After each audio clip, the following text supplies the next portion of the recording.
Looking at the Jonas Simbacca with Pirate Captain E-frame. Released in 1995 as part of the Wave 5, or Series 3, range of Exosquad figures. The figure and the box are both products of China, and were distributed by Playmate Toys.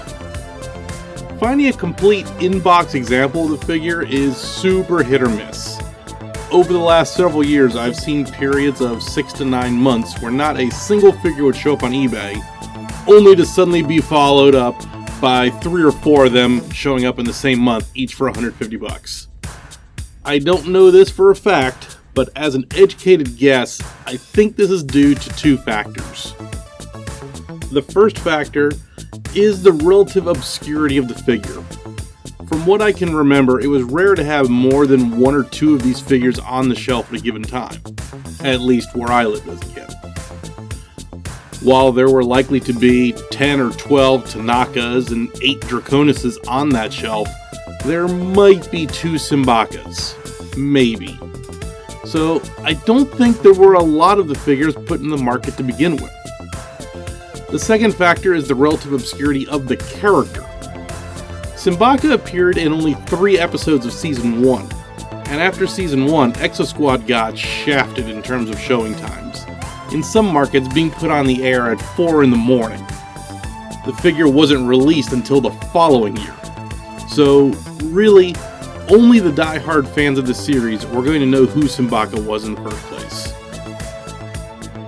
So, you have a figure that stores only got a handful of at a time, of a character in a show that most people don't know because it's shown at stupid times.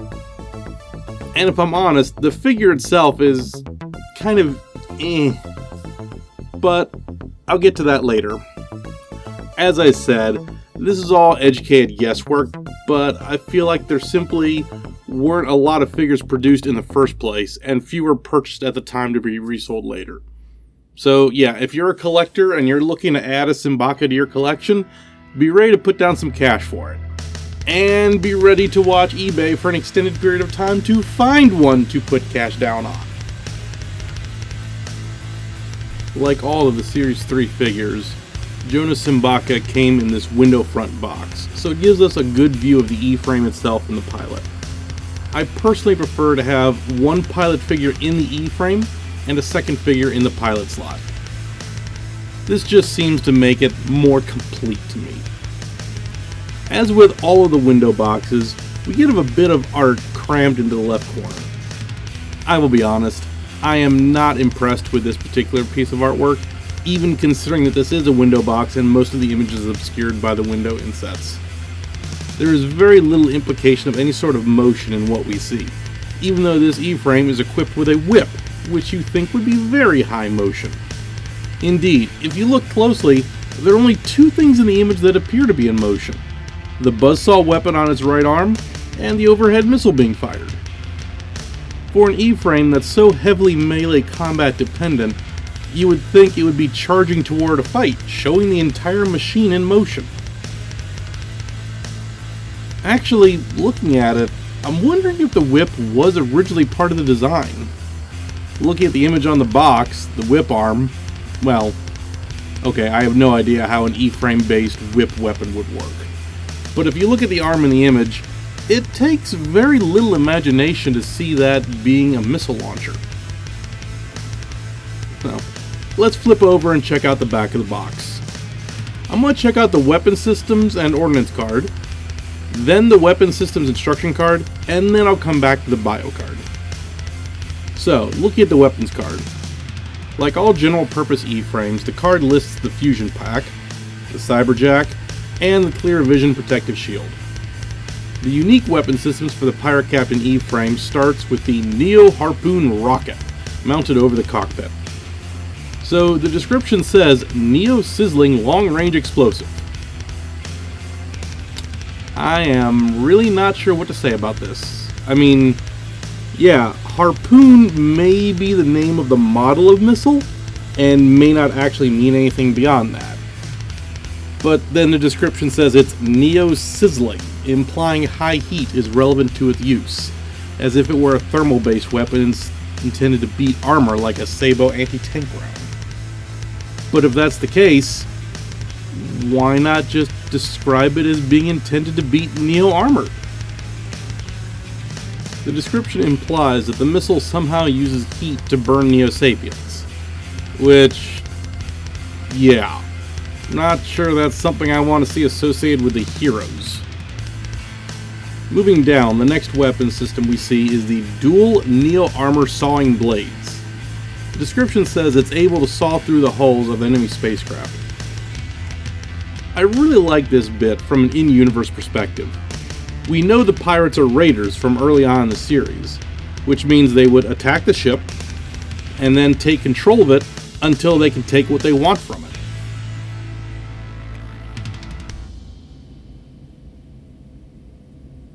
One of the easiest ways to deny boarders the ability to take control of the ship is to shut doors to control centers. We actually see this in the first episode when the pirates attack the Danube. Engines inoperative! We're being boarded!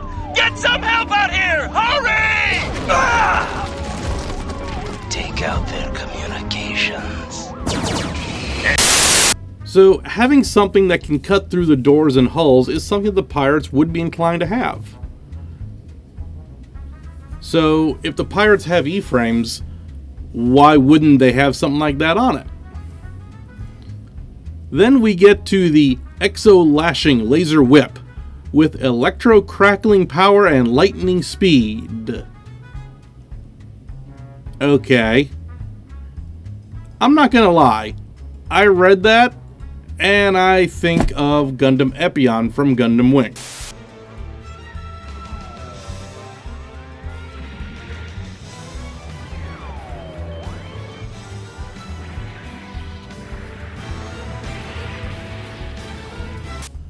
And I just can't reconcile that with an E-frame. Like, okay, so the description says electro-crackling power, which kind of makes me think of this.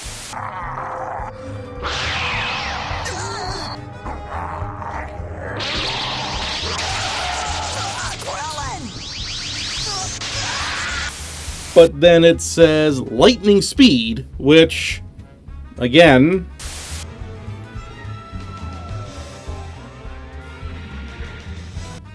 but if we look at the attack plan, it mentions that the idea that the whip overloads enemy E-frames. So, something like this?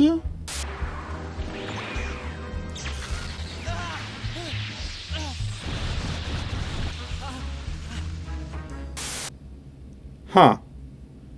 So, I know Exo Squad is referred to as the American anime, but I really wasn't expecting to be referencing 3 different anime series when I started this review. So, yeah, it has a whip. Let's move on.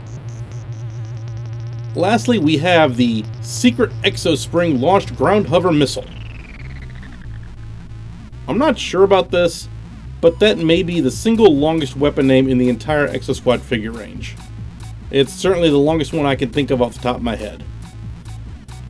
The description for it says, hidden toe launching projectile for sneak attacks.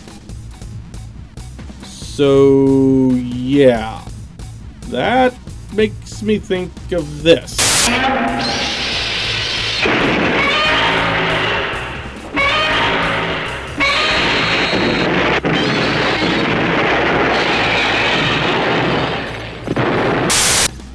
And honestly, it makes about as much sense. Now, you can make the case that an E-frame is in flight so the toes wouldn't need to be obstructed, but why have legs then? Like, yeah, it fires a missile from its toes. I don't know what else to say about that. So, let's check out the Battle Prep and Attack Plan card. The Battle Prep tells you to connect the Cyberjack and put Simbacca in the cockpit and close the cockpit. Lastly, load the 2 missiles, and with that, Simbacca is ready for battle. And then the attack plan is move to close range to use the laser whip, then use the range weapons. Huh? I mean, this is very much designed as a toy, no question about that. But this also just screams, "Hey kids, check out my new features!" And yeah, there just isn't anything else I can say about this. So let's move on to the biocard. The biocard writers seem to be unable to separate the character of Jonas Simbacca from the pirates themselves, because a good 50% of the information on this card isn't about Simbacca as a character or a pilot, but rather his role as the leader of the pirate clans and the interactions between the pirate clans and the Exofleet.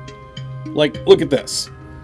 Captain Jonas Simbacca is undisputed ruler of the pirate clans. Okay, that's about Simbacca. Once convict laborers, pirates were forced to mine the moons of Saturn, but were abandoned when Neosapian mining of Mars became profitable. That's about the pirates. To survive, Simbacca led the pirates of Tethys into systematic raids on the homeworld trading ships. I mean, that references Simbacca, but only as a factor in the pirate clans themselves. It's like saying George Washington was a general in the American Army that won several battles. It doesn't really say anything about the person as a character, only as a factor in the story of the faction. To defeat the Neosapians, Exo Squad formed a tenuous, often rocky alliance with Simbacca and the pirate clans. So again, Simbacca as a factor of the pirates. It's like saying a treaty was signed with the United States while Obama was in office. It doesn't talk about what effect Obama had on the treaty negotiations. It just says he was in office when the treaty was signed. Same thing with Simbacca here.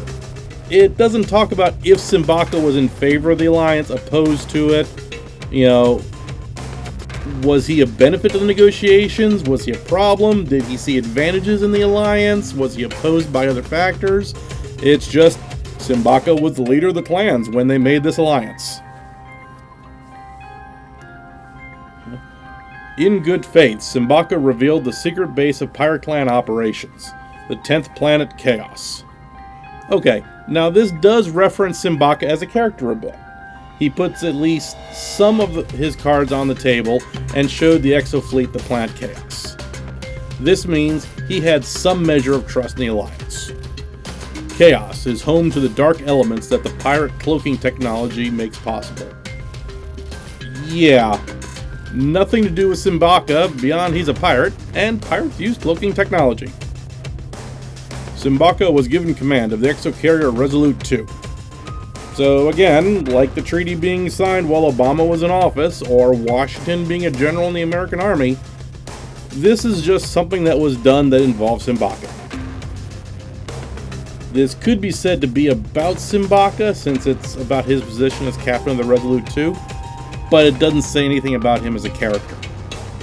It's not until the last line of the bio that it really talks about Simbacca as a commander or character, where it talks about his unorthodox tactics and knowledge of some space telemetry. Admittedly, I'm not sure how unorthodox a broadside assault is.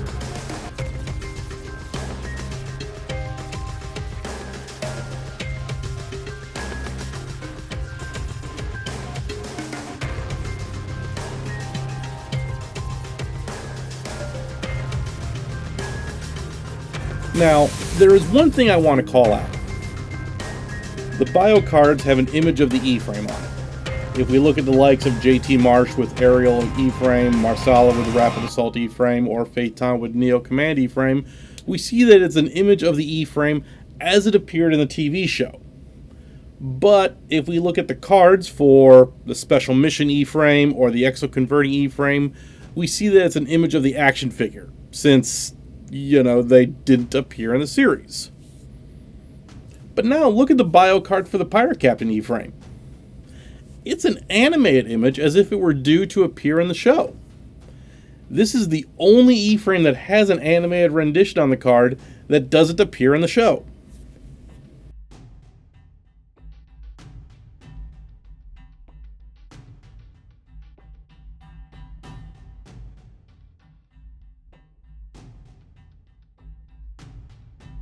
Actually, both of those do show up in the series, but they only show up in bit scenes, and there really isn't any memorable scenes that they appear in.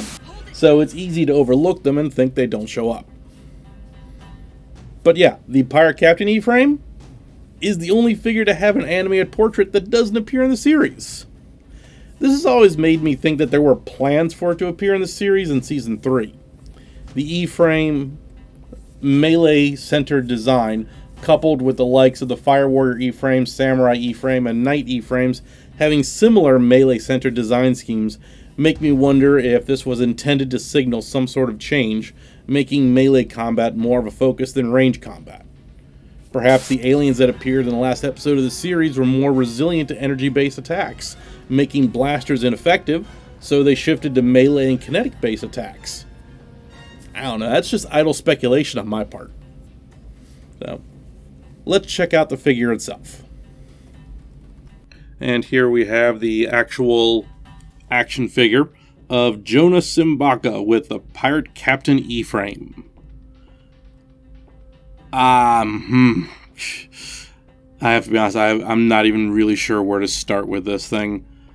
As I said in the rest of the video, just the design of this is so bizarre and so wonky. Like, if I were to find out that this is the result of a design by committee approach, I would only nod and say, yep, that makes perfect and total sense.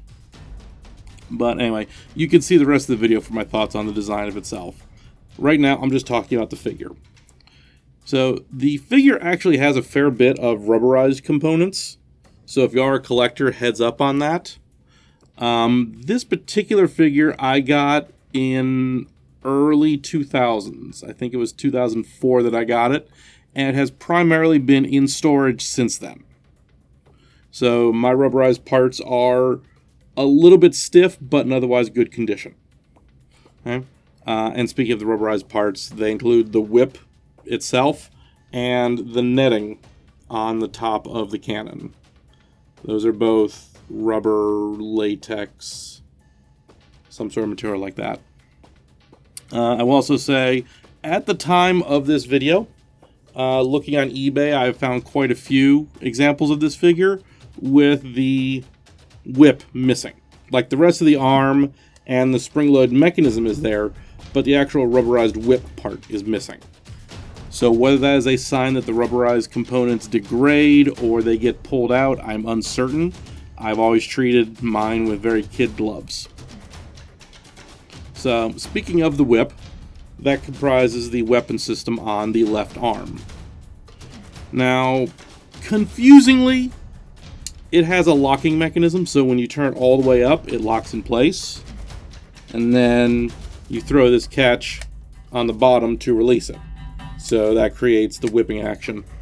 Personally, I would have foregone the locking mechanism and just had,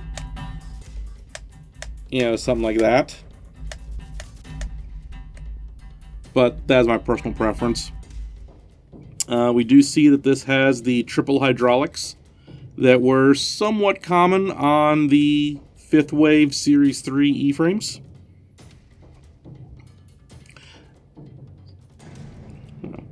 A note to collectors: if you're attempting to add this figure to your collection and you want it in boxed form, you will not be able to display it with this back-mounted missile launcher in place.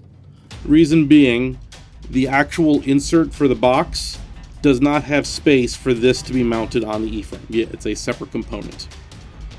So if you get one, be aware of that. And if you want to get one and display it out of the box, be aware of how it mounts. It uses tension between these two brackets here. So you have to physically put it in and then kind of twist it into place, because these are solid pieces. I have only done it 3 times because I want to preserve the figure. but be aware of that. Doing it too often will cause this plastic to fracture. So on the back, you can see we've got the fusion pack.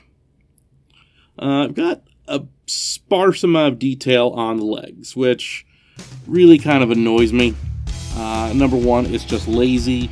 Number two, it really kind of draws me out of the world. Like, this isn't a machine, this is a statue or a body. It's too smooth, too clean, especially if this is something that's supposed to be made by the pirates. It should look more mechanical, more industrial.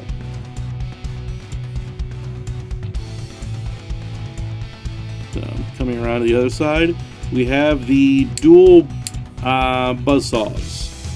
And you see, you just activate them by turning this crank at the bottom here. So, I will be honest, doing this, your hand will cramp up fairly quickly. So personally, what I would have done is I would have had a pull line back here that you just, pull it, these spin, then you release it, and it retracts, pull it, spin, on. So, as I mentioned in the video, in the review video, the figure does have a hidden missile. Let me make sure I get the name right.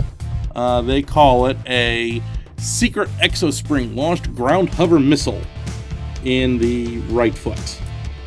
Now, I am not going to lock this into place because the locking mechanism on this is super weak, and I, just in the course of shooting this video and taking pictures for the video, I've had to go crawling under things to get this missile about a half dozen times. So until I actually demonstrate the missile firing, it's just going to stick out like that.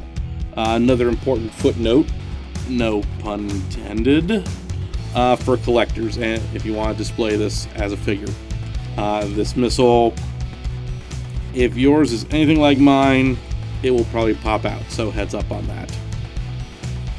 Somewhat unique among general purpose sized E-frames, the leg panels that cover the front of the pilot's legs don't open to the side like that. They open down like that. It does kind of exemplify one of the big issues that always annoyed me with some of these E-frames, and that is no knees. Like, this has no knees. It just has sculpted, actually not even sculpted, kind of pressed details suggesting a knee mechanism. And that just really kind of irks me. So the other weapon that it has is the, what do they call it? The Exospring powered Neo Harpoon rocket. Yes, because harpoons are totally a thing for pirates, right? But anyway, much like the tow missile, this missile also has a hair trigger. The big difference here is this missile is tiny. I am not going to put this into the E-frame for fear of, I go to turn it and twing, there goes my missile, because I will never find it. So you're just going to have to deal with the fact that I don't have the missile there. So, now in order to open the cockpit, you do actually have to pull back the mounted missile launcher on the back. See, it's got a tension clip here. And once you do that, you can open the E-frame, and there is Jonas Simbacca, Supreme Commander of the Pirate Clans. I will be honest, the figure of this always bugged me. The paint job on it is kind of blah. Like, I would definitely have picked out the pistol in a separate color, done the torso in the brown, and done some more detailing on the arms. But again, like, just the existence of this E-frame and figure strikes me as odd. So, but plop them in, and then snap the can into place, and Simbacca is ready to rock and roll. So as far as articulation goes, you've got the normal elbows. Maybe, yep, there we go. Mine's getting a little tight. You've got the hips and the ankles. And then you can also clip Simbacca's arms or hands onto control mechanisms here on the inside of the arms, like with most general-purpose E-frames. So, overall, this is a display figure more than anything else. I can't see kids using the buzzsaw just because of the difficulty in using it in a meaningful way. I'm 37, I'm cranking this, and I can already feel my hand cramping up. Likewise, the whip. My instinct is to just, swing it around like this. But if you're not careful, you lock it, which then means you gotta throw the catch here, and then do it all over again. And then, of course, the problems with the tow missile and the head cannon missile being just super, super sensitive. This is not a figure that I would give to a child. I'll be honest, I'm not entirely sure I would give it to myself if I were going to do anything with it other than this video or store it. But I did say I was going to show the, see what I mean? Let's try that again. So the missile is in, and now it's out. One more time, maybe? Yeah, so, excuse me, I have to go diving under my desk to find that missile now. So that completes my look at Jonas Simbacca with the Pirate Captain E-frame. With a look at the box, the art, and the figure itself, that brings me to the last part of this review, where I compare the figure in hand to the image on the box to the animated version. I do have to say again that the E-frame never actually appeared in the show, but still has an animated insert on the bio card. So, differences. First, I'm going to look at the differences between the animated version and the figure itself. Then I will look at the differences between the figure and the images on the box. Right out of the gate, the first big difference I can point at is the color. The animated version's majority color is teal, where the figure's is white. The figure's hydraulics are black, where the animated version is purple. Most of the gold detail on the figure would be red in the animated version. The animated version does not have the cargo netting around the head cannon that the figure does, while the missile launcher on the head of the figure appears to be something more like a cannon in the animated version. Also, the two smaller blasters, speakers, headlights, whatever they are, the things on the top of the cockpit are more pronounced in the animated version rather than how they appear on the figure. The figure has purple forearms, while the animated version, the forearms are the same color as the rest of the body.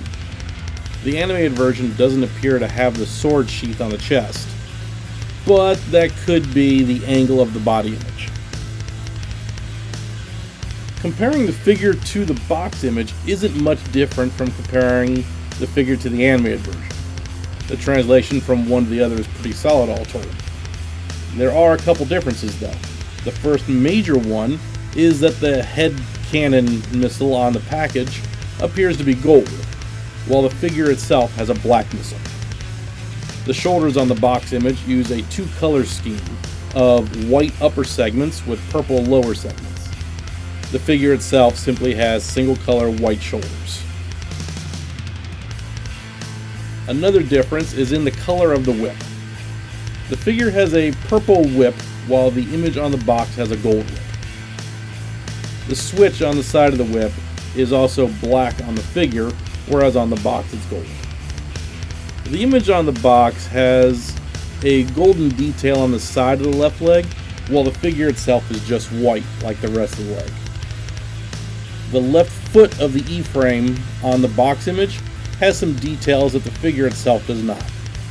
The box image has a purple segment on the left foot and a gray section at the front of the toe. while the figure only has a solid white foot. There's one other difference on the left leg, but it's not readily apparent. The inside of the foot has a gold detail, while the figure, it's just molded white. The top of the secret Exospring launched ground hover missile is gold on the box image, while the figure has a purple top. And that completes my look at Jonas Simbacca with Pirate Captain E-Frame. I will be honest, I am not sure what to make about this figure. As an action figure, it's somewhat underwhelming with a lot of gimmicks crammed into the frame. One of those features, the foot-firing missile, having a hair trigger that actively makes it frustrating to use, the head cannon missile being so small that it's easy to lose, and the whip being unwieldy to use. The buzzsaws are kind of a cool idea and make a lot of sense if you assume the E-frame is adapted from something the pirates used prior to the Exofleet Alliance. Even as an in-universe perspective, its existence makes little sense though. Don't get me wrong, I thought Simbacca was a great character, but from everything we saw in the series, piloting an E-frame is demanding, both physically and mentally. When Hollis was going after the Neosapian scout ship, he was so focused on lining up a shot that he lost control of his E-frame.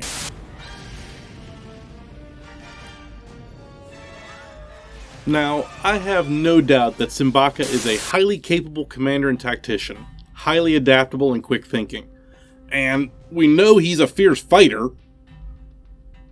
But when we actually think about it, the Cyberjack interface works by reading impulses from the brain, and those impulses are used to control items that the human body doesn't have. So think about it this way. How long does it take a human to learn to control their own body?